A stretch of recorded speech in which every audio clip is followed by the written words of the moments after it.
This is the arrival gate where the prisoners were brought, train transports and buses, and we go through the gate now and see the administration buildings.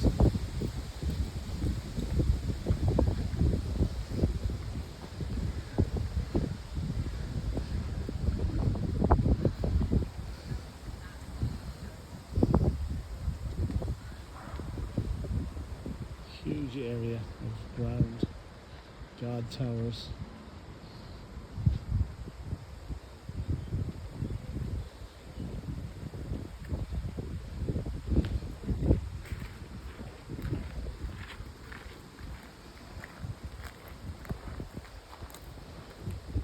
Just going to walk down now where there are just the foundations of many of the huts that the prisoners were kept in inhumane conditions. I've been to Auschwitz, and this appears to be an awful lot more user-friendly, for want of a better word, than Auschwitz was. Because Auschwitz had the gas chambers. There's no gas chambers here. You can see in the distance there one of the guard towers that was used to keep an eye on the prisoners, and if anybody tried to escape, they were just summarily shot. There's no questions asked.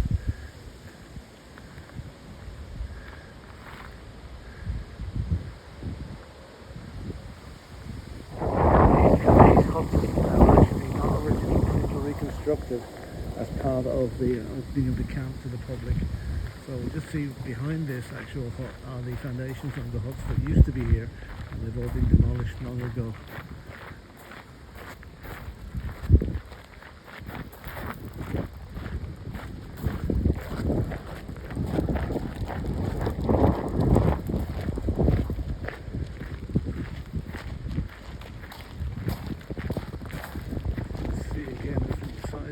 They're really big, they're about 20 or 30 yards long, each of them. I wouldn't think those trees were there during the wartime. It's quite a pleasant surrounding here at the minute.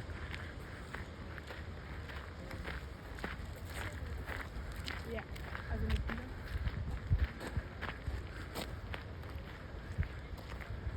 they reckon over 200,000 prisoners passed through here from the early 30s until the end of the war. And at the end of the war there was general panic.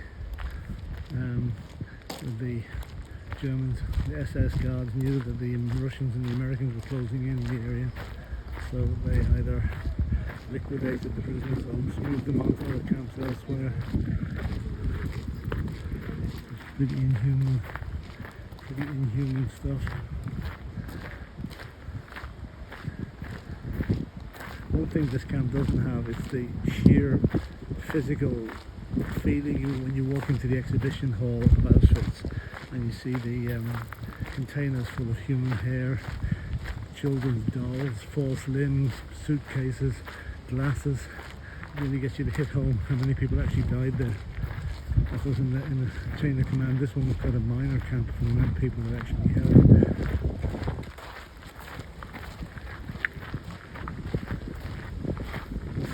Coming up on the left in a second is one of the guard houses.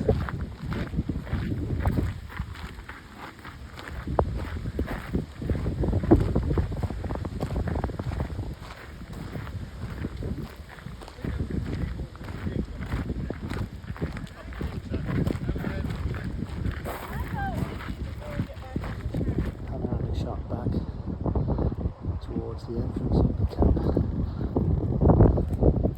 taking in the guard tower and the church.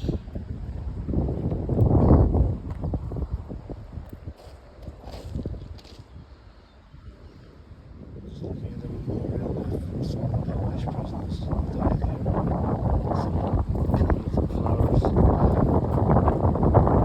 And this monument, this tall, nearly built stone circular which almost includes the walls of the people that died here.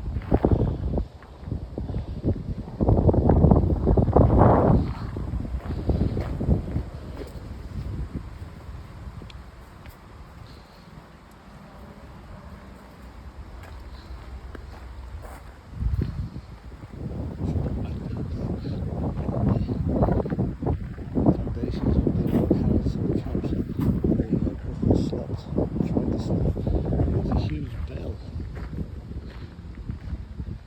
side, this is another church.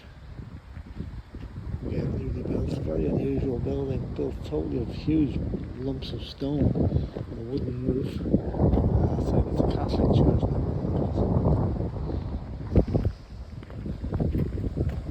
Again, looking straight down the avenue now, back down towards the camp administration. Each barrack had a number. This is number 30, and you can see the length of it. I don't know how many people would have slept in here, but probably hundreds. The way they used to squeeze them in. And the one next door is obviously done in odds and evens, because this is number 28 next door.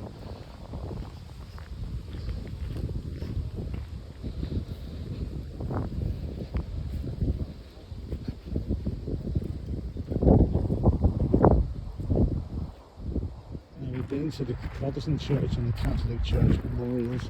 Now this is the Jewish memorial, which was opened around 1960, I think. You can see the Jewish emblems up on top, and the Star of David on the gate on the way in. And it's dedicated to everybody who died here between 1933 and 1945. And there's a shaft of light coming down just to symbolise life. It's very overpowering, this.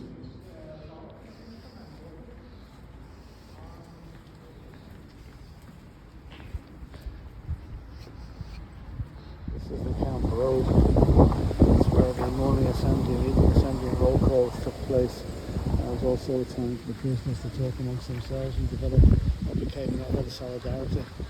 It was developed despite all the evil that was around. So you can imagine this place was full of thousands of people.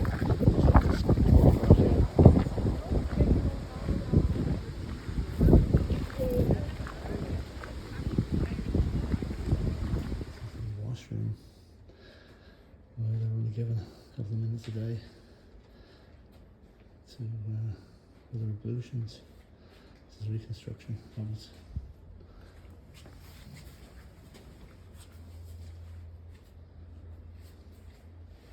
You can see it's pretty grim.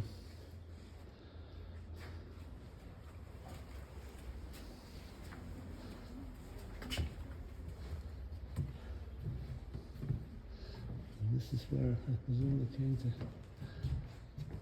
eating room or something.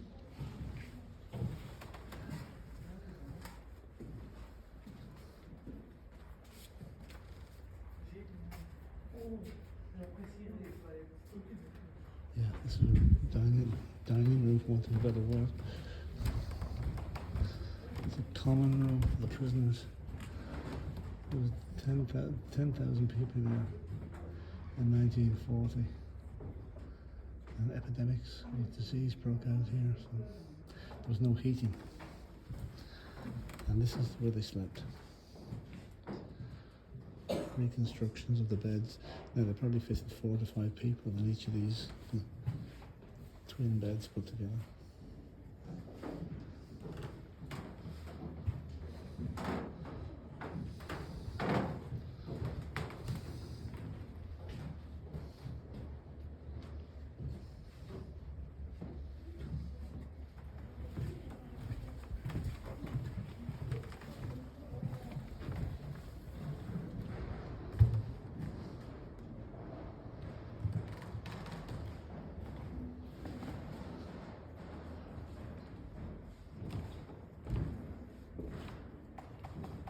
This is the barrack room.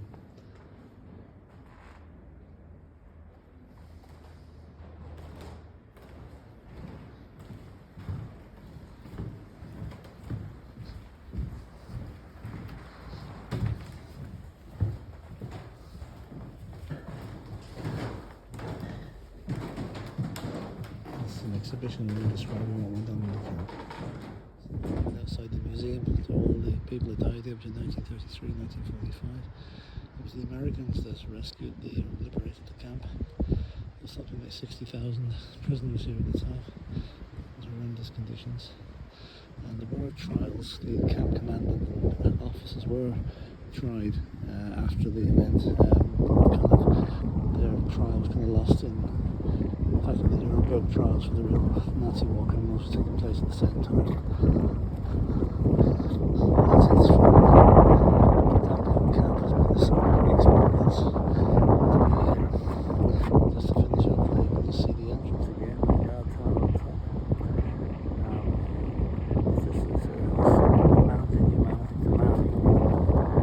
That's what went on here with 1933 and 1945. Monuments like this will hopefully mean it never happens.